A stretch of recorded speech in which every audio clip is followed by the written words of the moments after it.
Sinawaambiaga village girls will never be like you city girls, okay? Now, this is the difference. Because our village girl, kwanza kama ni kusonga wanasonga matuta. Alafu unajua ati, oh baby sijui nataka mani ikiwa pedicure. Wacheni nionyeshe venye huko ushago watu wana survive. Very simple. And by the kumbe hizo pesa za pedicure wanawakulanga. Ukiona miguu zako zimechafuka, panda gari enda ushago. Kama kweli ni Murang'a na kuna mtoni, panda shilingi 700 enda ushago. Tani waonyeshe. Hii ni mchanga. Hii ni mchanga rao. Wacha niwaonyeshe simple. Kwanza waonyeshe miguu yangu. Najua nimefanya before. I'm talking from experience. Unaona kuna makapia. Unaona venye imeiva. Hakuna ati nimeresume mani ikiwa pedicure.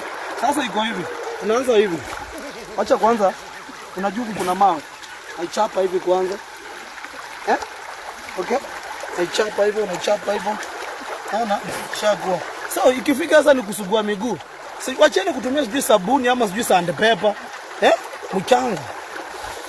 You see? Hainatoa vizuri sana, vizuri.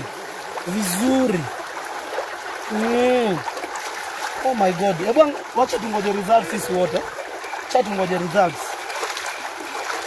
tungoje results. Yes.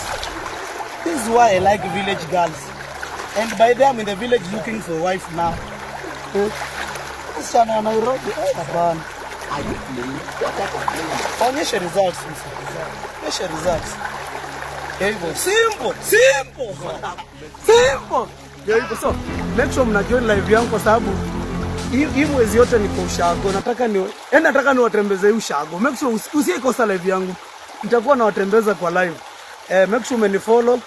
Alafu kama wewe ni Mluya ama uko Western niambie uko wapi, pia tupatane tufanye TikTok challenge, si ndio? Ni masaa sisi wote kwenda viral. Hakuna venye nitafikisha 1 million followers peke yake. Hapana. Naenda na nyinyi. Make sure umenifollow. Hivyo tu.